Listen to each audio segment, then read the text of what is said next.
अस्सलाम वालेकुम dear students, क्या हाल है जी। आपकी उम्मीद करता हूँ आप ठीक होंगे। शुरू करते हैं अल्लाह के पाक नाम से जो बहुत ही मेहरबान और नहायत ही रहम करने वाली ज़ात है। अच्छा जी, जैसा कि आप सबको मालूम है कि अब तक हमारे तकरीबन इंग्लिश के 12 to 13 लेक्चर्स हो चुके हैं अल्हम्दुलिल्लाह। और आपके पार्ट्स ऑफ स्पीच कंप्लीट हो चुके हैं विद रूल्स और सेंटेंस करेक्शन, और उनकी टाइप्स वगैरह भी आपको बढ़ा दी हैं। कंडीशनल सेंटेंसेस हो चुके हैं, सिंपल कम्प्लेक्स कंपाउंड सेंटेंसेस आपके हो चुके हैं। अब यहाँ पर हमारे पास हमने वोकैब स्टार्ट करवा रखी है और मेरी कोशिश है कि आपको तकरीबन 1000 वर्ड्स करवा दिए हैं वोकैब के, कुल मिलाकर 8-10 दिनों में विद टिप्स एंड ट्रिक्स करवा रहा हूँ मैं ये चीज़ें। और देखें, मेरी कोशिश हमेशा सिर्फ़ और सिर्फ एक ही है कि आपको चीज़ें ना बेस्ट वे में प्रोवाइड की जाएँ और आपको चीज़ें सिंपल ट्रिक्स के साथ करवाई जाएँ। और मैं आपको एक बात दावे से कहता हूँ कि पाकिस्तान के अंदर इस तरह चीज़ें आपको कोई भी नहीं करवाएगा। अगर कोई करवाएगा तो वो बहुत ज़्यादा फ़ीसिज़ आपसे लेते हैं, बहुत ज़्यादा चार्जेज़ हैं, 15-15 हज़ार, 10-10 हज़ार, 12-12 हज़ार। मिनिमम फ़ी में हमारी एकेडमी आपको बेहतरीन काम करवाती है अल्हम्दुलिल्लाह। और बाकी जो ऊंची दुकान फीके पकवान है वहाँ आप चले जाएं, वहाँ पर भी आपको इंशाल्लाह इस तरीके से काम नहीं करवाया जाएगा, ये हमारा दावा है। तो हमारी एकेडमी की कोशिश है कि स्टूडेंट्स को बेस्ट चीज़ें प्रोवाइड की जाएँ और मुनासिब फ़ी में वो प्रोवाइड की जाएँ। और फिर आप लोगों से ये रिक्वेस्ट है कि आप डिस्कशन फोरम पर जितने आपसे क्वेश्चंस पूछे जाते हैं उनके आंसर्स दिया करें, अदरवाइज़ रिमूव कर दिया जाएगा। बड़ी सिंपल सी बात है, इसके ऊपर कोई और बात ही नहीं है। ठीक है जी। अच्छा जी, आज की जो हमारी वोकैब आज हमने पढ़नी है, बड़ी इंपॉर्टेंट वोकैब है और इसको आप लोगों ने ध्यान से सुनना है और समझने की कोशिश करनी है। देखें, एक एक वर्ड में ना मैं आपको 2-2 3-3 वर्ड्स करवा रहा होता हूँ। अब जैसे फ़र्ज़ करें मैं आपको ये वर्ड कराऊंगा एंटागोनिस्टिक और इसके साथ हॉस्टाइल, तो ये इनिमिकल, ये 2-2 3-3 वर्ड्स हो रहे होते हैं एट अ टाइम। तो अगर मैं आपको 500 या 700 वर्ड्स करवाता हूँ ना, फ़र्ज़ करें, तो इसका मतलब है आपके 1500 वर्ड्स तैयार हो जाएंगे।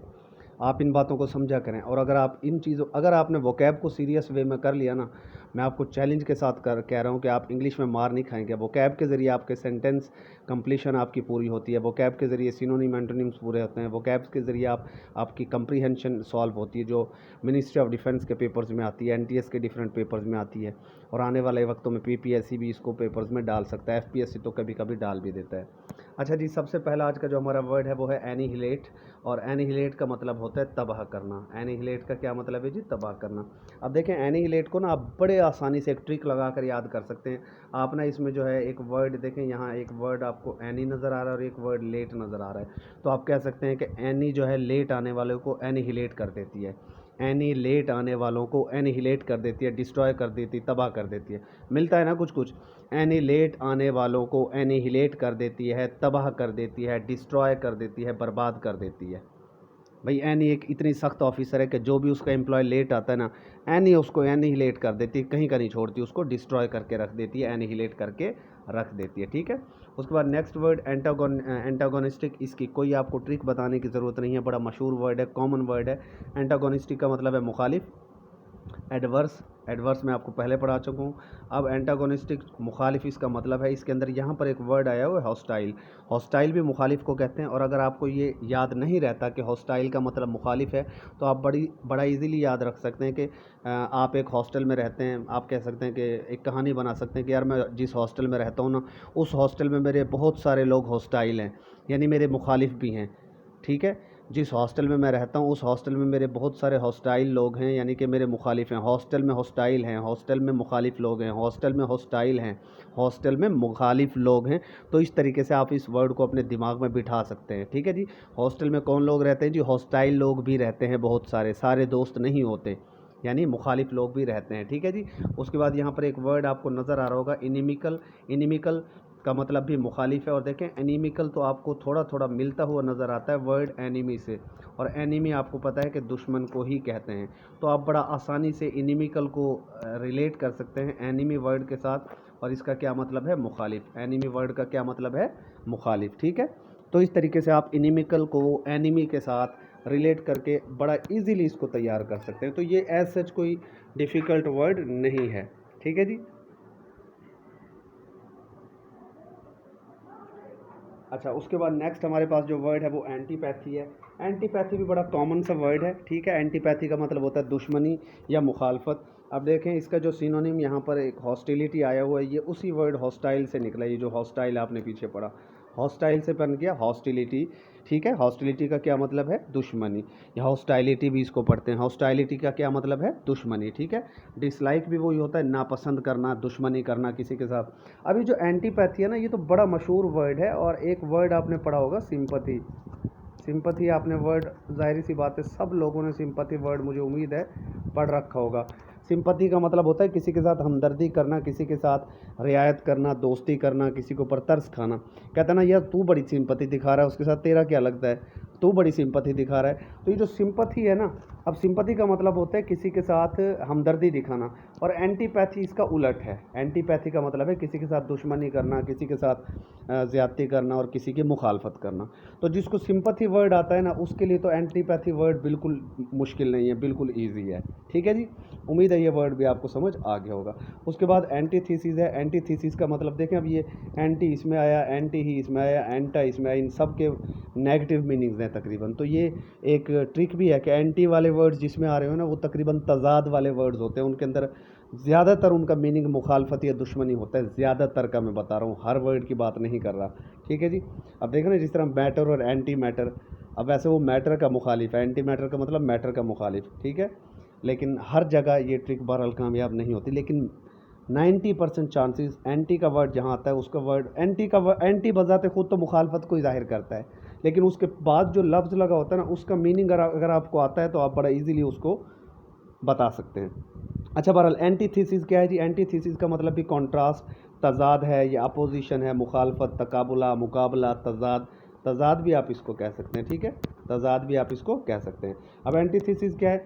आप फ़र्ज़ कर लें कि यार आप ना आप एमफिल कर रहे हैं अपने यूनिवर्सिटी से, और जाहिर सी बात है एमफिल जब कोई बंदा करता है तो वो थीसिस भी लिखता है। तो आप कहेंगे कि यार मैं जो थीसिस लिख रहा हूँ ना, और जो मेरा जो प्रोफेसर है ना, उस मेरे थीसिस की हमेशा ही एंटीथीसिस कर रहा है। मेरा जो प्रोफेसर है वो मेरे थीसिस की एंटी थीसिस करता है, यानी मुखालफत करता है, कंट्रास्ट में जाता है उसके, ठीक है। आप कह सकते हैं कि मैं एमफिल कर रहा हूँ और मेरे एमफिल में ना, मतलब एक दिमाग में एक इमेज बंदा बना लेता है कि यार मैं एमफिल कर रहा हूँ, तो एमफिल में जो मेरा थीसिस है ना, मेरा प्रोफेसर मेरे थीसिस के हमेशा एंटी थीसिस करता है। कोई शख्स है, कोई दोस्त है आपका, वो आपके थीसिस की, या प्रोफेसर है जो, वो आपके थीसिस का हमेशा एंटी थीसिस करता है, यानी वो मुखालफत करता है, ठीक है। तो एंटी थीसिस, मुखालिफ, तकाबुला, बड़ा आसान सा वर्ड है। उसके बाद है ऑडेशियस। ऑडेशियस का मतलब होता है जुर्रतमंद, दलेर, बहादुर भी आप इसको कह सकते हैं। और इसके मीन सिनोनिम्स होते हैं बोल्ड या डेयरिंग, ये बड़े कॉमन वर्ड्स हैं। ऑडेशियस आपको समझा देते हैं।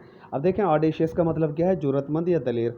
ऑडेशियस आपको मिलता जुलता हुआ नज़र आ रहा होगा वर्ड ऑडियंस से, ठीक है। ऑडियंस से आपको ये मिलता जुलता हुआ वर्ड नज़र आ रहा होगा। देखिए यार, आपने कभी सर्कस दिखाने वालों को देखा है जो ऑडियंस के सामने परफॉर्म कर रहे होते हैं? तो आप इसको निशानी लगा सकते हैं कि जो सर्कस में करतब दिखाते हैं लोग, या आप सिंपल कहते हैं कोई शख्स जो ऑडियंस के सामने परफॉर्म करता है वो बड़ा ऑडेशियस होता है। ऑडियंस के सामने परफॉर्म करने वाला, ऑडियंस के सामने करतब दिखाने वाला शख्स बड़ा ऑडेशियस होता है, यानी कि वो बहुत जुर्रतमंद होता है और बहादुर होता है। ऑडियंस के सामने करतब दिखाने वाला, परफॉर्मेंस दिखाने वाला शख्स क्या होता है? ऑडेशियस होता है, यानी कि वो बहादुर होता है, ठीक है जी। उसके बाद नेक्स्ट वर्ड है हमारे पास ऑगमेंट। और ऑगमेंट का मतलब होता है किसी चीज़ को बढ़ाना, इंक्रीज़ करना, एनलार्ज करना। देखिए लार्ज से निकला है एनलार्ज। लार्ज का मतलब बड़ा, और एनलार्ज का मतलब बढ़ा हुआ या बढ़ाना। इसी तरीके से एक्सटेंड का मतलब भी बढ़ाना।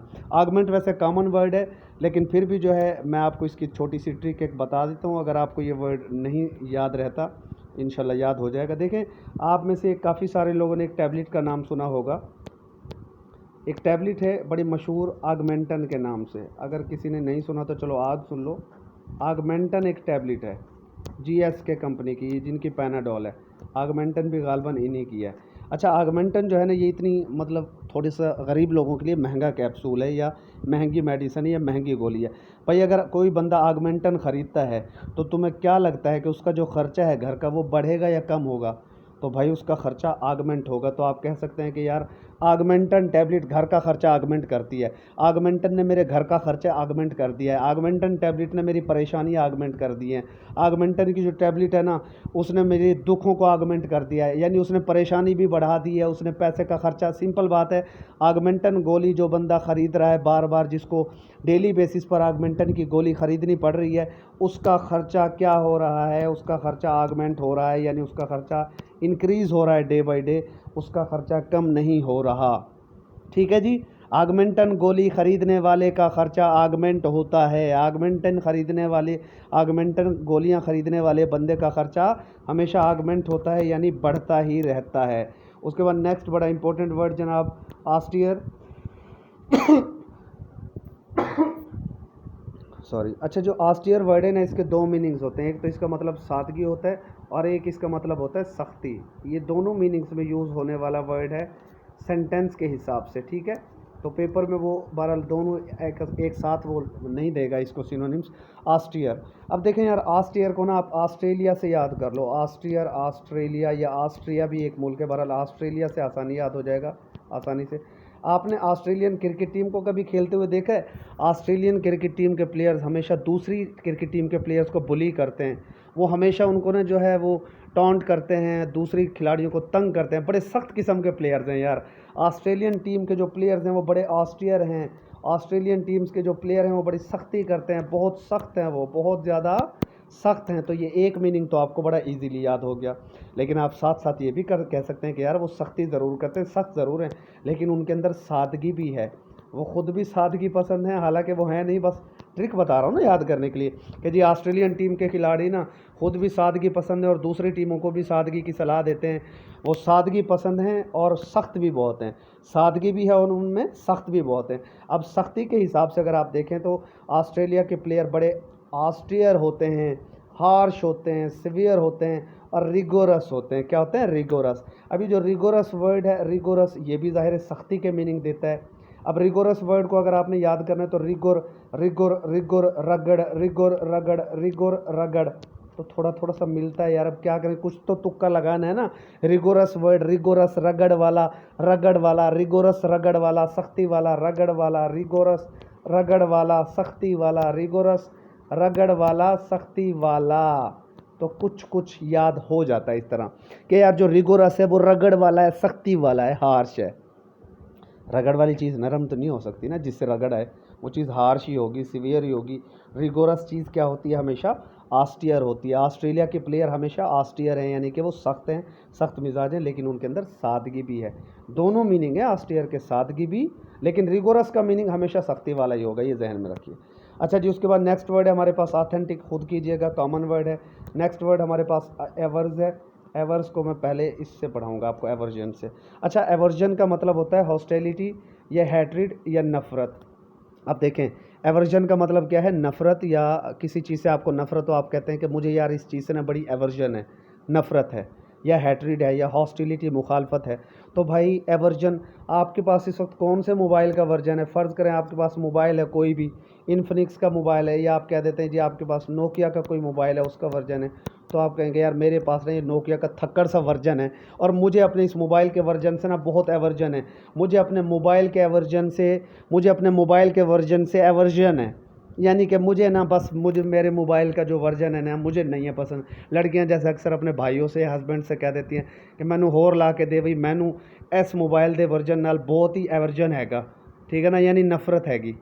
ठीक है, तो बड़ा सिंपली आप इसको याद कर सकते हैं कि मुझे इस मोबाइल के वर्जन से बहुत ज़्यादा एवर्जन है, यानी कि नफ़रत है। मैं इससे हैट्रिड रखता हूँ, हॉस्टिलिटी रखता हूँ और नफ़रत रखता हूँ। बड़ा सिंपल है। इसी एवर्जन वर्ड से निकला है एवर्ज, और इसकी जो एवियर्स की जो स्पेलिंग है ना वो ऊपर ठीक करके भी लिखी हुई है। ठीक है, डिसइंक्लाइंड, अनविलिंग या लॉथ। ठीक है, तो ये इसका सारे के सारे सिनोनिम्स हैं। अब लॉथ का वर्ड भी नफ़रत ही दिखाता है आपको, लॉथ, और लॉथसम नफ़रत रखने वाला एक वर्ड है। कई बार पीपीएससी के पेपर्स में पूछा गया लॉथसम। अब लॉथसम क्या है? नफ़रत दिखाने वाला।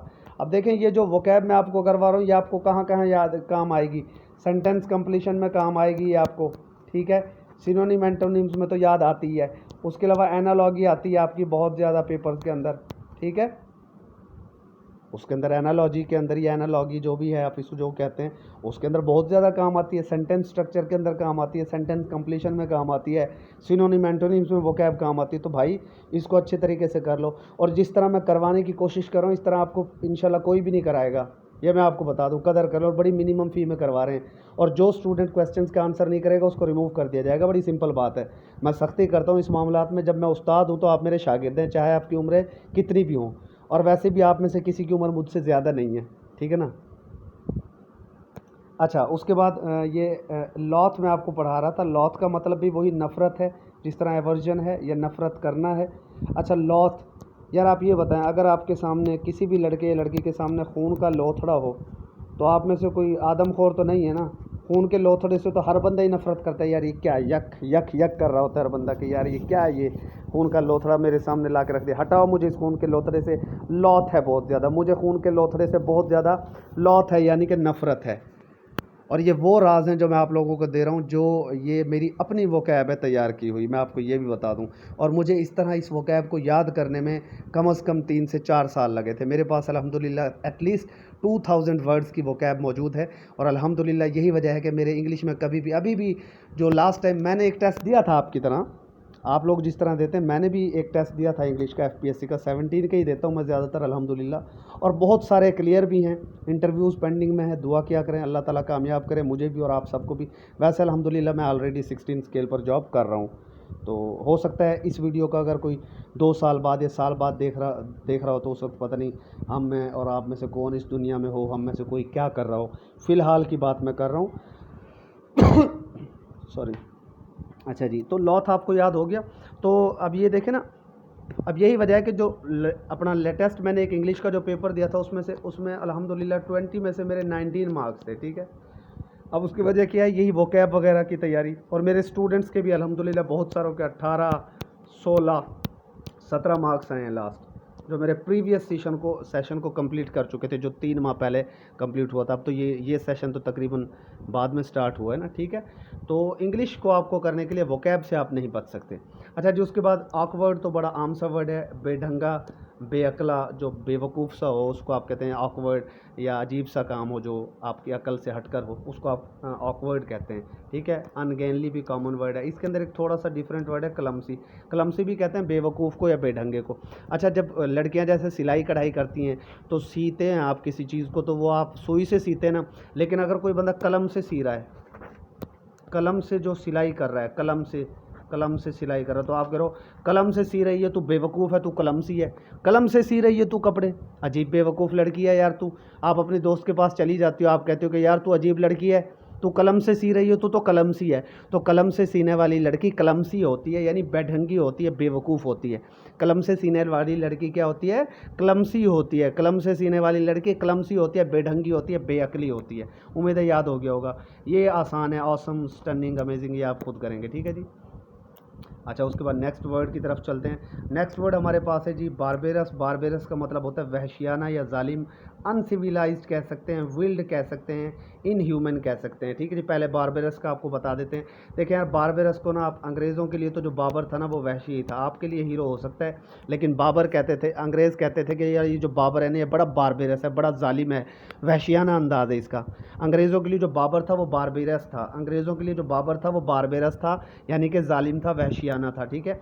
अनसिविलाइज्ड, गैर महज़िब, गैर शाइस्ता, ये तो सिंपल है। विल्ड, विल्ड तो आपको पता ही होगा, विल्ड एनिमल्स, या वाइल्ड भी पढ़ते हैं इसको। विल्ड भी ठीक है, वाइल्ड भी ठीक है, एक्चुअल प्रोनाउंसिएशन आप खुद सर्च कर लीजिएगा। वाइल्ड एनिमल्स, जो जानवर जो है तशद्दुद वाले होते हैं, वाइल्ड एनिमल जैसे शेर, चीता, वो भी तो जालिम किस्म के जानवर है ना, इंसान के लिए तो जालिम ही है वो, ठीक है। तो वाइल्ड एनिमल। इन ह्यूमन, अब देखें ना, ह्यूमन तो वो हो गया ना जो बड़ा अच्छा आदमी हो, ठीक है, महज़िब हो। और इन ह्यूमन वो हो गया जब आई एन इसके साथ इन लग गया, तो जो गैर महज़िब हो, वहशियाना हो और तशद्दुद पसंद वाला हो, जो अच्छा बंदा ना हो, ठीक है। तो बारबेरस, वहशियाना, इन ह्यूमन, अनसिविलाइज्ड, विल्ड, सारे के सारे एक ही मतलब रखते हैं। अब देखें, ये एक वर्ड के साथ 3-4 वर्ड्स करवा रहा हूँ मैं आपको, ठीक है। उसके बाद बेस है। बेस का मतलब होता है कमीना, हठ धर्म, गंदा इंसान, ठीक है। अब बेस देखें, किसी दीवार की भी जो बेस होती है ना वो नीचे होती है। किसी मकान की बेस, आप कहते हैं ना बेस, बुनियाद। बेस का मतलब यहाँ पर वो वाला, अच्छा बेस का मतलब वैसे बुनियाद भी होता है, ठीक है ना, लेकिन यहाँ पर बेस का मतलब लो उसने इस्तेमाल किया, कमीना, लो, ठीक है। अब बेस देखें ना, बेस यानी कि नीचे वाला हिस्सा, नीचे वाला हिस्सा। अब नीचे से ही बनता है नीच। आप कहते ना यार फलाना बंदा ना बड़ा नीच आदमी है, बड़ा नीच है, यानी कि बड़ा बेस बंदा है वो, बड़ा कमीना है वो, बड़ा वो लो बंदा है, बड़ा मीन है, यार बड़ा मीन है तू, अपना मतलब निकालने वाला, ठीक है। मीन, मीन का मतलब वैसे मतलब होता है मीन, बड़ा मीन है तो अपना मतलब निकालता है, बड़ा लो है, बड़ा बेस है, बड़ा नीच बंदा है। उसके बाद इग्नोबल भी कमीने को कहते हैं, जो नोबल ना हो वो इग्नोबल होता है। नोबल कहते हैं शरीफ को, नोबल तो कॉमन वर्ड है, पता होगा आप सबको यार। नोबल कहते हैं शरीफ को, जो नोबल ना हो उसे इग्नोबल कहते हैं, सिंपल, ठीक है। तो ये वर्ड भी आपको याद हो गया होगा। उसके बाद है बेनिफिशेंट, बेनिफिशेंट कॉमन वर्ड है, सखी को कहते हैं। बेनिफिशियरी आपने सुना होगा कि फ़लाँ शख्स हमारे कॉलेज का बेनिफिशियरी है, फ़लाँ शख्स हमारी ऑर्गेनाइजेशन का, हमारी तंजीम का बेनिफिशियरी है, मतलब वो उसको फंड्स देता है, उनको वो पैसे देता है, यानी वो सखी आदमी है, ठीक है। जनरस भी आप इसको कह सकते हैं, लिबरल भी कह सकते हैं, काइंडली भी कह सकते हैं। हमारे यहाँ लिबरल नेगेटिव मीनिंग में भी यूज़ होता है, वैसे लिबरल का मतलब होता है सखी आदमी, अच्छा इंसान, अच्छी सोच रखने वाला। हम लिबरल यहाँ पर गलत मीनिंग के लिए यूज़ करते हैं। एक्चुअली जो है ना, मुसलमान लिबरल हैं, लेकिन हम लोग उनको, अंग्रेज़ों को और यहूदियों को लिबरल कह रहे होते हैं, ऐसा नहीं है। बहरहाल हर कौम में अच्छे लोग होते हैं, ज़रूरी नहीं है कि हर यहूदी या ईसाई अच्छा ना हो, उनमें भी अच्छे लोग हैं, मुसलमानों में भी गंदे लोग हैं। अच्छा जी, ब्लिस जो है खुशी को कहते हैं, हैप्पीनेस को कहते हैं, जॉय को कहते हैं। फेलिसिटी थोड़ा सा मुश्किल है, ये मैं आपको बताता हूँ। अब ब्लिस खुशी है। अब ब्लिस को याद करने के लिए आप बड़ा आसानी से याद कर सकते हो कि यार अगर किसी के ऊपर अल्लाह की ब्लेसिंग हो, ब्लेसिंग्स नहीं होती अल्लाह की, यानी कि रहमत हो किसी के ऊपर, जिस शख्स पर अल्लाह की ब्लेसिंग हो वो ब्लिस, उसके पास ब्लिस होती है, खुशी होती है। जिस शख्स के पास भी अल्लाह की ब्लेसिंग हो ना, ब्लेसिंग तो पता है सबको यार, ब्लेसिंग तो कॉमन है बिल्कुल, कि यार उसके ऊपर बड़ी ब्लेसिंग्स हैं गॉड की ना, बड़ी अल्लाह की उसके ऊपर ब्लेसिंग्स है। जिस शख्स के ऊपर खुदा की ब्लेसिंग हो उसे बड़ी ब्लिस मिलती है, उसके पास बड़ी ब्लिस होती है, खुशी होती है, ब्लेसिंग की ब्लिस होती है, जिस हर बंदे के पास नहीं होती ब्लेसिंग की ब्लिस। अल्लाह ताला किसी किसी को देता है ब्लिस, खुशी और अपनी ब्लेसिंग। कुछ लोगों के पास दौलत होती है लेकिन ब्लिस फिर भी नहीं होती, क्योंकि उनके पास अल्लाह ताला की ब्लेसिंग नहीं होती, रहमत नहीं होती। अच्छा, बेटी भी अल्लाह ताला की ब्लेसिंग है, तो खुदारा अगर आपके घर में बेटी पैदा होती है तो वो अल्लाह की ब्लेसिंग है, उसको जहमत ना समझें, उसको अल्लाह की रहमत समझकर उससे ब्लिस हासिल करें, खुशी हासिल करें। उसके लिए भी वैसे ही मिठाइयाँ बाँटें जैसे लड़का पैदा होने पर आपने मिठाइयाँ बाँटते हैं। लड़के की अपनी अहमियत है, लड़की की अपनी अहमियत है, ठीक है जी। लड़का भी इम्पोर्टेंट है, वो अल्लाह की नेमत है, और लड़की अल्लाह की ब्लेसिंग है, यानी अल्लाह की रहमत है। और जिसे अल्लाह की ब्लेसिंग मिल जाए उसे ब्लिस मिलती है, खुशी मिलती है। कुरान हदीस पाक में आपको बता रहा हूँ, अल्लाह ताला कहता है कि खुश नसीब है वो औरत जिसके यहाँ पहला बच्चा लड़की पैदा होती है, ठीक है। ज़ाहिर सी बात है, अगर आपकी बीवी के पास पहली लड़की पैदा हो रही है और वो खुश नसीब है तो आप भी खुश नसीब हैं, और इसको खुश नसीबी ही समझें अगर आप अल्लाह और उसके रसूल की बात को मानते हैं तो, ठीक है जी। चलते हैं आगे। उसके बाद नेक्स्ट वर्ड है जी फेलिसिटी। फेलिसिटी का मतलब भी खुशी है यार, फेलिसिटी, तो यार इसको तुक्का लगा लो, फेलिसिटी, फेलिसिटी, फेलिसिटी, फेलिसिटी में फेलिसिटी, फेलिसिटी में फेलिसिटी, यानी कि खुशी।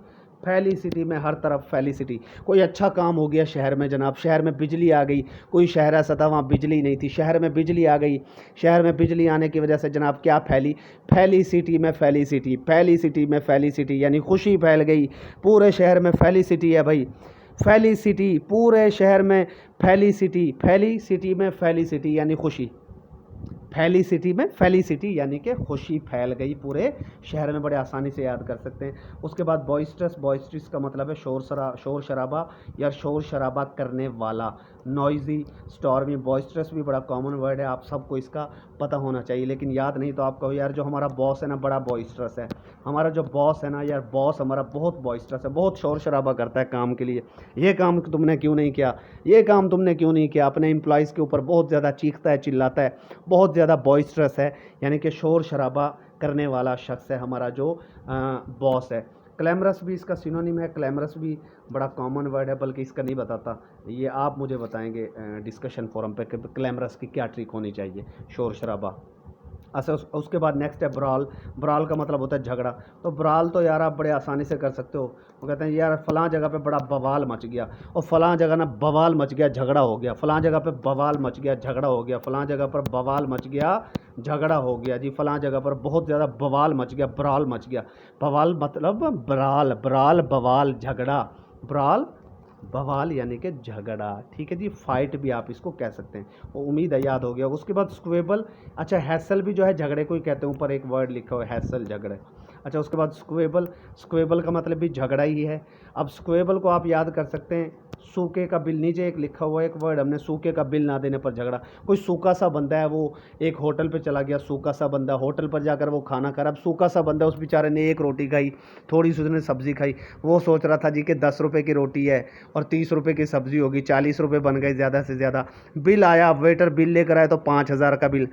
वो कहता है तेरा दिमाग ख़राब है, मैं सूखा सा बंदा हूँ यार, मेरे सूखे से बंदे का इतना बिल, और मेरे सूखे से बंदे का इतना बिल। कुछ खुदा का खौफ करो यार, एक रोटी खाई है, एक चपाती खाई है, 30 रुपये की सब्जी खाई है, 50 रुपये ले लो, 100 ले लो, ज़्यादा से ज़्यादा तुम 5,000 का बिल ले आए।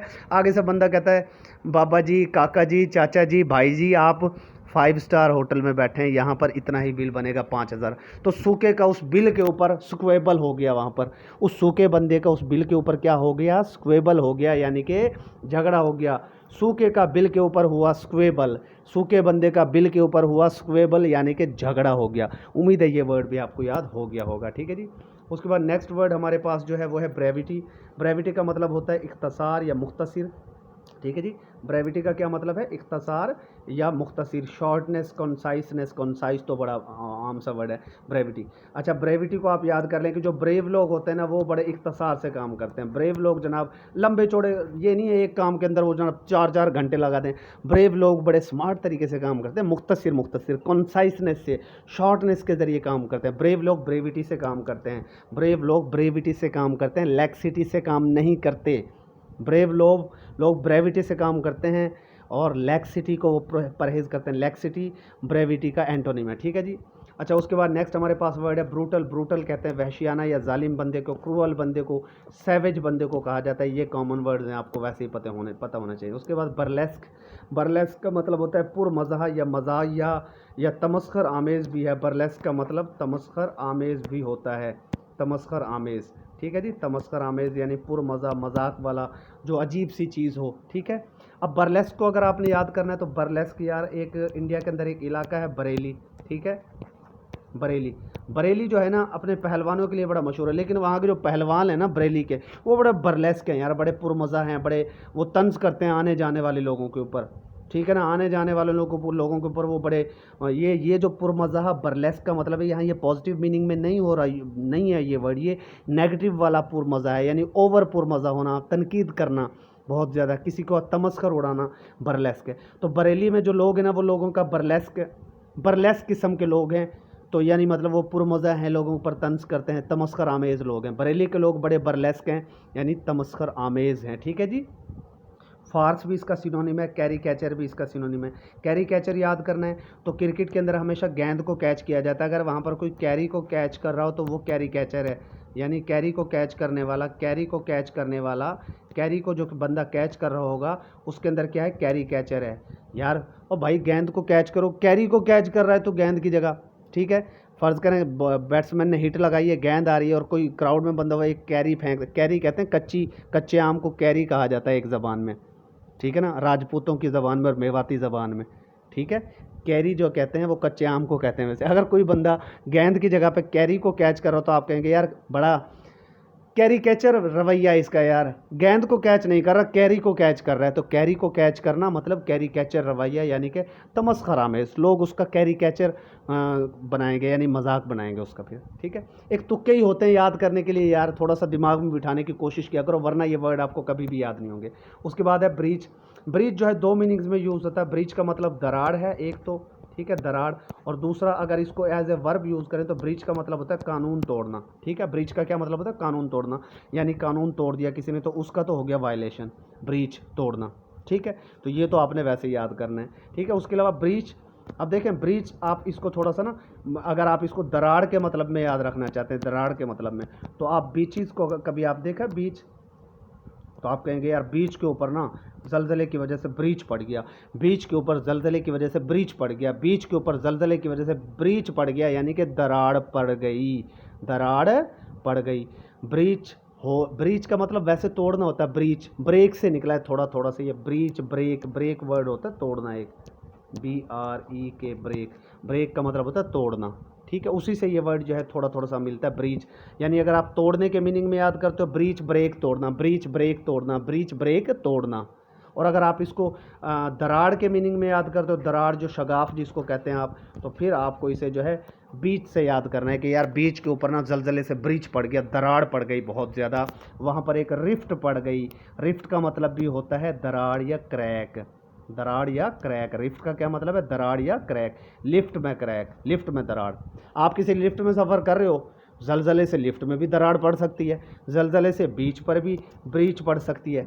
तो ये जलजला तो हर जगह ब्रीच पैदा कर सकता है, लिफ्ट में भी रिफ्ट पैदा हो सकता है जलजले से ये, ठीक है, और बीच पर भी ब्रीच पैदा हो सकता है जलजले से, यानी कि दरार पैदा हो गई वहाँ पर, ठीक है जी। उम्मीद ये वर्ड आपको याद होगा। सी वर्ड पर हम पहुँच गए जी। सी वर्ड में पहला वर्ड है कैलस। कैलस का मतलब होता है बेरहम, जो किसी पर रहम ना करे, किसी पर तरस ना खाए, ठीक है जी। अच्छा, बेरहम, ठीक है जी। अब यहाँ पर जो कैलस, साउथ अफ्रीका की क्रिकेट टीम का एक खिलाड़ी था जैक कैलिस, अगर किसी को याद हो, साउथ अफ्रीका की टीम में खिलाड़ी थे कैलिस। यार अब याद करने के लिए कह रहे हैं कि यार कैलिस ना बड़े छक्के मारता था, बड़ा जालिम खिलाड़ी था यार, वो बॉलर्स के ऊपर ना रहम नहीं खाता था। जो कैलिस खिलाड़ी था ना, जैक कैलिस, जैक कैलिस जो खिलाड़ी था यार, वो ना खिलाड़ियों के ऊपर बिल्कुल रहम नहीं खाता था, बड़ा कैलस प्लेयर था यार, बड़ा जालिम था यार। जैक कैलिस साउथ अफ्रीका का प्लेयर बड़ा जालिम था यार, बड़ा बेरहम था, बड़ा क्रूअल था वो। इनडिफरेंट, जो किसी की परवाह ना करे, इनडिफरेंट उसको कहते हैं जो लापरवाह हो, ठीक है। ये तो ये अब इनडिफरेंट ना इसका दूर का सिनोनिम है, इसका करीब का सिनोनिम नहीं है। करीब का सिनोनिम, नियर सिनोनिम इसका क्रूअल ही है, लेकिन इनडिफरेंट भी दूर जाकर इसका सिनोनिम बनता है, यानी कि लापरवाह। तो कैलिस जो है वो बड़ा ही क्रूअल बंदा था, बड़ा जालिम बंदा था, बॉलर्स को तो तहस नहस कर देता ना छक्के मार मार के। इस तरह आप इसको याद कर सकते हो। उसके बाद है नेक्स्ट वर्ड है कैलमनी, और कैलमनी का मतलब होता है इल्ज़ाम। कैलमनी का मतलब होता है इल्ज़ाम। भाई आजकल जो है ना, सियासतदान एक दूसरे के ऊपर काली मनी, ब्लैक पैसा नहीं होता, काली मनी, काला पैसा, काली मनी बनाने का इल्ज़ाम, काली मनी बनाने का इल्ज़ाम, काली मनी बनाने का इल्ज़ाम, यानी कि कैलमनी, काली मनी बनाने का इल्ज़ाम। भाई जो सियासतदान है ना, वो एक दूसरे पर डेली जो है काली मनी बनाने का कैलमनी लगाते रहते हैं। आजकल जो पाकिस्तान में जितने भी सियासतदान हैं ना, सारे के सारे एक दूसरे के ऊपर जनाब क्या करते हैं, वो काली मनी बनाने का कैलुमनी बनाते रहते हैं। एक सियासतदान कहता है कि तू बना रहा है काली मनी, दूसरा कहता है तू बना रहा है कालू मनी, तो वो एक दूसरे के ऊपर क्या करते हैं, कैलुमनी करते हैं, यानी कि इल्ज़ाम लगाते हैं। कैलुमनी करते हैं यानी कि इल्ज़ाम लगाते हैं। और स्लेंडर का मतलब भी इल्ज़ाम लगाना ही होता है। आप कहते तो यार तू मेरा सराय की आदन, और तू मेरा सिलेंडर चाह गए, कोई एक दुकानदार हो, उसकी दुकान पे एक सिलेंडर पड़ा है, अगर तू चाह गए मेरा सिलेंडर, उसके ऊपर वो इल्ज़ाम लगाता है, उसको बदनाम करता है। सिलेंडर उठाने की बदनामी करना, सिलेंडर उठाने का इल्ज़ाम लगाना, किसी के ऊपर सिलेंडर उठाने का इल्ज़ाम लगाना, किसी बंदे पर सिलेंडर उठाने का इल्ज़ाम लगाना, बदनाम करना, इल्ज़ाम लगाना या बदनाम करना भी होता है इसका मतलब। सिलेंडर का मतलब सिर्फ इल्ज़ाम नहीं है, सिलेंडर का मतलब बदनाम करना भी होता है। तू चाह गए भाई मेरा सिलेंडर, एक दुकानदार है, उसकी दुकान में सिलेंडर पड़ा था, वो साथ वाले को कहता है तू चाह गए मेरा सिलेंडर, मेरे को पता है, इसका मतलब वो उसको सिलेंडर कर रहा है। सिलेंडर के लिए सिलेंडर करना यानी बदनाम करना, इल्ज़ाम लगाना। सिलेंडर के लिए सिलेंडर करना, बदनाम करना, इल्ज़ाम लगाना। और कैलुमनी एक दूसरे पर काली मनी कमाने का, बनाने का, कैलुमनी करना यानी इल्ज़ाम लगाना, ठीक है। और डिफेमेशन वही है, किसी को बदनाम करना। फेम होता है शोहरत, और डिफेम करना किसी को बदनाम करना। डिफेमेशन बदनाम या इल्ज़ाम हो जाएगा, ठीक है जी। उम्मीद है ये भी वर्ड आपको यार। सेंसर तो बड़ा कॉमन है यार। सेंसर का मतलब होता है वही इल्ज़ाम, ब्लेम करना या कंडेमनेशन, कंडेम से निकला है, कंडेम करना नहीं होता। मैं इस चीज़ को कंडेम करता हूँ जी, इंडिया ने पाकिस्तान पर इल्ज़ाम लगाता है, हम इंडिया के इस इल्ज़ाम को कंडेम करते हैं, ठीक है। कंडेम का मतलब होता है वही, कंडेम भी वैसे इल्ज़ाम लगाना, सरजनिश करना, मुखालफत करना है। तो सेंसर बड़ा कॉमन वर्ड है। उसके बाद है जनाब सरकमस्क्राइब। सरकमस्क्राइब का मतलब है घेरना, मुख्तसर करना, ठीक है। तो इसको आप दो तरीके से कर सकते हैं ना, एक तो मुख्तसर करना है, और एक है आपका जो है, देखें अब जैसे सर्कल है, अब ये सर्कल के एक मैंने वर्ड लिख दिया, तो ये मैंने स्टार बनाया, मैंने इसके एक सर्कल लगा दिया, तो ये मैंने इसको घेर दिया ना, ठीक है, घेर लिया ना मैंने इसको। अगर घेरने का मीनिंग करते हो, कन्फाइन कर दिया यानी इसको कैद कर दिया मैंने, इसको रेस्ट्रिक्ट कर दिया, सितारे को इसके अंदर, भाई सितारा इससे बाहर नहीं निकल सकता, ठीक है। तो सरकम से थोड़ा सा ना सर्कल से मिलता जुलता वर्ड है, सर्कल से ही ये निकल रहा है, सर्कल से। सरकमस्क्राइब, सर्कल से थोड़ा थोड़ा मिल रहा है। सरकमस्क्राइब करना मतलब किसी को घेरना, किसी को रेस्ट्रिक्ट करना, रोकना, किसी को लिमिटाइज करना, लिमिट उसकी रख देना कि तू इससे बाहर नहीं निकल सकता। कन्फाइन करना मतलब कैद करना, कन्फाइन का मतलब वही होता है घेरना या कैद करना, घेरना या कैद करना। तो उम्मीद है ये वर्ड्स आपको यहाँ तक याद हो गए होंगे, ठीक है। उसके बाद नेक्स्ट वर्ड है हमारे पास साइट। साइट का मतलब होता है हवाला देना। साइट का क्या मतलब है?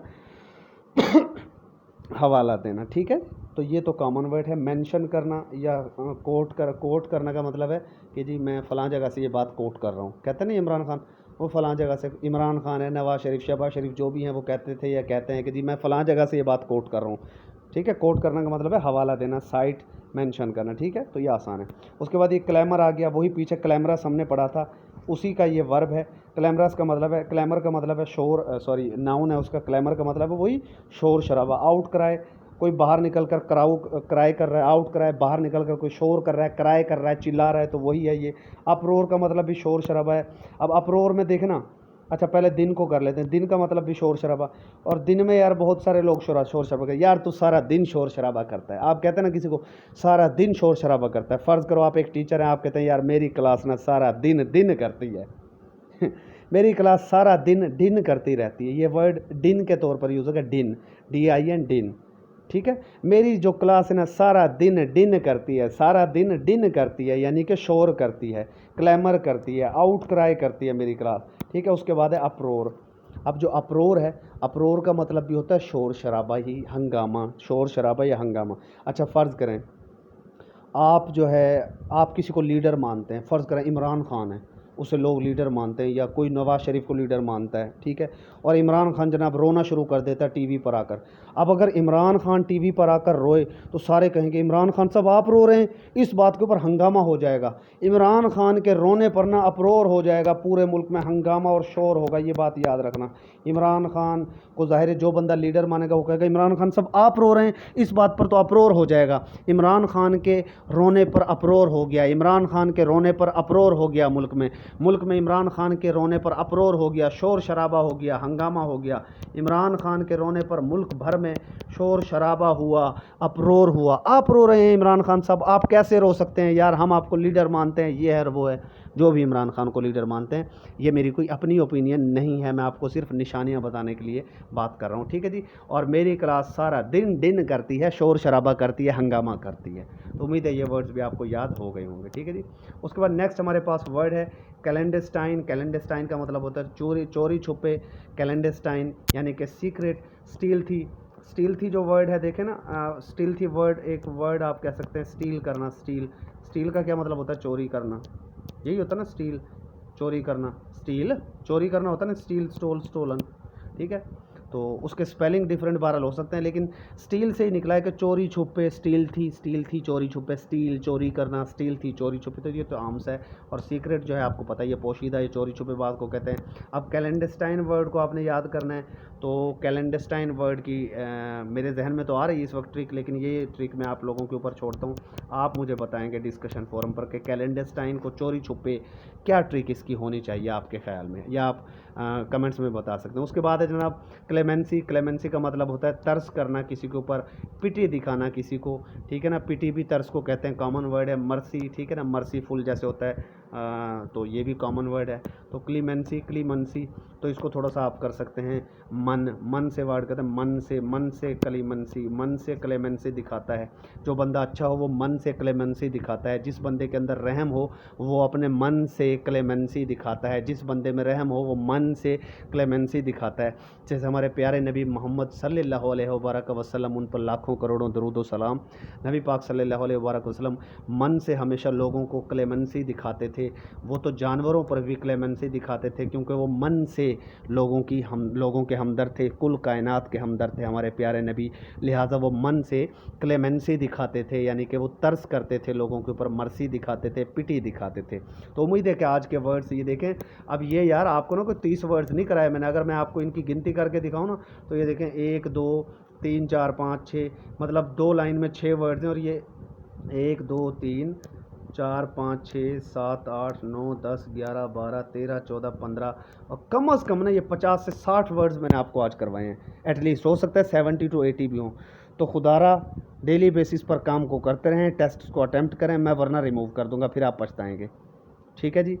तो उम्मीद है आज का लेक्चर आप लोगों को समझ आ गया होगा और आप लोगों ने इन्जॉय भी किया होगा। इंशाल्लाह आपको ये वर्ड्स याद हो गए होंगे और जिन लोगों से डिस्कशन फोरम पर जिन लोगों से भी क्वेश्चन पूछा जाएगा वो उनका वहाँ पर वो आंसर करेंगे और टेस्ट में भी अच्छा परफॉर्म करने की कोशिश करेंगे। Stay blessed. अल्लाह हाफिज़।